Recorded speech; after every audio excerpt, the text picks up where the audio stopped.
5, brought to you by Talking Rocks Cavern. Explore the beauty above and below ground at Talking Rocks Cavern. The Springfield Greene County Park Board reminding you to go play. And Roto-Rooter Plumbing and Drain Service. Call Southwest Missouri's best plumber today for a free estimate. Here are your hosts, Ethan and Sara Forhetz. Good morning to you on a frigid Monday, Dr. Martin Luther King Jr. Day, and boy, it is a cold one. It might be we may set a record today. I don't know. It's cold. Yeah, and with the holiday, a lot of people off work today, so might be a good thing that there won't be as many cars on the road. The deep freeze continues. It is frigid. A winter storm warning and winter weather advisory are in effect for all different parts of the Ozarks. So wind chill advisory is also in effect. The good news is that schools are closed, many of them, not all, but many of them. So not as many school buses or kids running to and fro. But because of the cold weather, unfortunately, the annual MLK March and events are canceled for today. The march usually travels through downtown Springfield, but again, it is off due to those frigid temperatures. You can check it out where we're headed temperature-wise in our Wake Up Weather with Abby, and it's nowhere. We're not headed far from where we are right now, so brace yourself for that. Hillcrest High School is creating a scholarship to honor science teacher Jennifer Bryant, who lost her life in a car crash last week on I-44. Friday night was a celebration of life for her, attended by hundreds of former and current students, other teachers, and then many friends and family members. A fund was created for that scholarship with the goal of raising $25,000. The money will go to a graduating senior who is planning a career in science. Mrs. Bryant was leaving school on January 5th when she was hit head on by a semi-truck that crossed the median on I-44. Tragic. Yeah, it's a horrific tragedy, but what a great way to honor her going forward, and something that her family can certainly be proud of. Yes. Well, a priest and founder of the Ozarks Afro-American Heritage Museum has passed away at the age of 73. Father Moses Berry lived on a farm in Ash Grove that was part of his family for nearly 150 years. Can you even imagine? He opened that museum on Main Street in Ash Grove in 2002.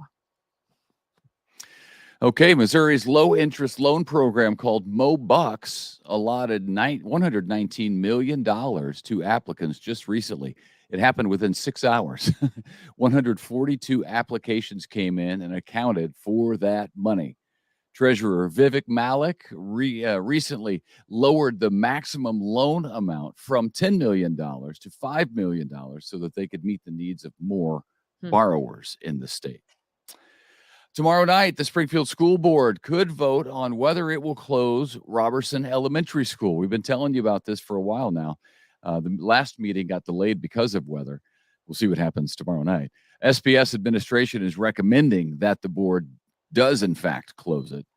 Robertson is the oldest school in the district at more than 100 years old, and has been seeing its student population continue to shrink over the years. Now they're down to just about 150 students or so. So that plays into the administration's decision to recommend it be closed. The school board will make that vote. And if the board votes to close Robertson, students would be reassigned to Boyd Elementary, which is just a couple of years old. Springfield Public Schools also are testing the drinking water in schools for lead, that following a new state law. As the test results come in, the district will alert parents if any drinking water shows lead concentration in excess of 5 parts per billion. The district will also take action to address any issues that might come up. Results will be posted on SPS website. Professional sports teams in the state of Missouri are trying hard to get sports betting legalized in the state. In fact, you could say they're putting on a full court press. They're launching an initiative petition to form an end around the state legislature. That's 2 sports funds, which is not approved. A go around, not an end around. An end around is football. Yeah. Anywho. Leave the sports stuff to me. Okay, sure enough. The teams supporting gambling include your St. Louis Cardinals, the Blues, St. Louis City Soccer Club, as well as the Kansas City Chiefs, the Royals, and the Current up in Kansas City. They have until May to collect 180,000 signatures and will use their sports venues to try to gather those signatures. So they really want this to happen. If they get those signatures, it will go on the ballot, and voters will decide the issue in November, which is going to be a big turnout because it's a presidential election as well. So I'm voting no. It's all or nothing. I'm voting no. You know what? I worked in the Capitol building, actually the Cannon building, outside the Capitol building in Washington, D.C. when I was, 20 for a year or so. And it was terrible because people were addicted to gambling and they were taking out second mortgages on their house. And I was like the constituent liaison. So I had to field all the phone calls of the wife letting me know that, right, it's different kind of gambling, but it's still gambling. But you were in Oklahoma at the time. Yeah. And it was what, Indian casinos there? Mm-hmm. Yeah. But the point is that it's addictive. That's the point. Well, I lived in Las Vegas, so I am aware. Yes. I am aware. I like the idea personally. I don't like the idea of casinos everywhere. I like the idea of what it originally was, Las Vegas and Atlantic City. So then people go there and they take money. They take money to lose, right? Most people take money to lose, thinking that, I'm going to have fun playing the game, and if I lose this, it's okay because I've allotted for it. I planned for it. But it is addictive. It can be. I mean, I know people personally who had an addiction, and it was very, very costly to their family, both in terms of finances and stress. It was rough. It was rough. So it can be very addictive. And now, the way that it is now, with so many casinos everywhere, and sports gambling is on your phone while you're sitting here, it just makes it so much easier for people who may have a problem, who would never gamble, and find out that they have a problem. And I get personal responsibility. I'm all for personal responsibility. I just think that if it's too widespread, there's a greater potential of it becoming a problem. We're going to get a call from the Cardinals. We're going to get a call from the Blues and the Royals. You know what? They were not 20-year-old Sara sitting in the Cannon building telling us we're swaying the election. To the crying wife whose husband just took out a second mortgage on the house and has already pawned her wedding ring. And anywho, yeah, I know. I don't care. You can call me though if you want. I'd love to talk to you, Cardinals, because I think my husband should be the voice of the Cardinals, but that's neither here nor there. Right. I could be your agent. Aren't you sweet? I could be your agent. Yeah, I appreciate that. Move on. Paying off so far. Success for the Chiefs in their first game of the playoffs this year. They beat the Arctic cold, and beat the Dolphins 26-7 Saturday night in what was the fourth coldest game in NFL history. The fourth coldest. It was -4 at kickoff. That's the beginning of the game, and it got worse from there. It was the coldest game ever to be played at Arrowhead. So, do we know anybody who was there? The Stringers were not. No, I don't know. I thought they were going, but they didn't. Well, I know Around the Ozarks gave away tickets to that game, so somebody knows. Somebody went and was no doubt frozen solid. All right, so what else is happening? The Chiefs will find out tonight who they'll face in the next round of the playoffs. Steelers at Bills game was moved to tonight. It was postponed because of so much snow over the weekend. They worried that there would be no crowd there, that they can't get there. The roads are shut down. Craziness. The Chiefs will head to Buffalo next week. If the Bills beat the Steelers, the Chiefs will go to Buffalo. Otherwise, the Chiefs will host Houston, and it may be that cold again in Buffalo next weekend. But if the Chiefs host Houston, I think it's going to be a little bit warmer up at Arrowhead a week from now. Yeah. Meanwhile, the 2024 regular season schedule is set. The Chiefs will play the Broncos, the Raiders, the Chargers, Ravens, Bengals, Saints, Buccaneers, and Texans at home.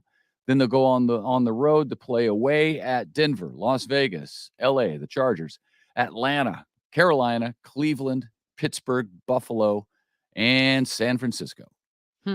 Okay. Well, over the weekend, it was frigid, as you know. And get this, local law enforcement, this is not a story from elsewhere across the globe.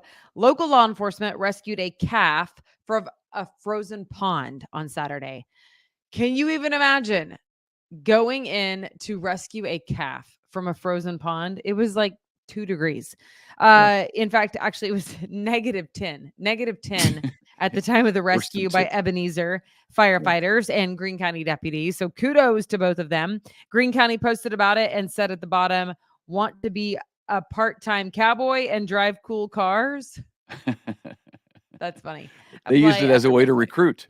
That's cute. I like it. Right. Of course, Except they need. For it's not cute because it's -10. Like it should have been like a more fun operation. Nobody wants to sign up for that. But it's want to be a cowboy. I want to be a cowboy. They need deputies for sure. Yep. Yeah. All right, that's it. I think, right? I think so. I think so. That'll wrap it Man. for a Monday. Yes, that'll wrap it for a Monday, and I hope that you get to stay home today. But not you, Ethan. Oh, you too, in fact. But anybody. Yeah. So be careful. It's a holiday. It's a holiday. And I was on I-44 last night. And there was a big old crash. Actually, it was in Oklahoma, like close to Oklahoma, Missouri, I suppose. But I don't know, man. I feel sorry for the law enforcement who have to work that, and then the people who get stuck. It was eight semi trucks, I think, 5 semi trucks. You were coming back from a swim meet. Were you there with the girls? And a bunch of people who were at the meet from Springfield left ahead of you, and they got stuck on the interstate for hours sitting there, right? Not moving.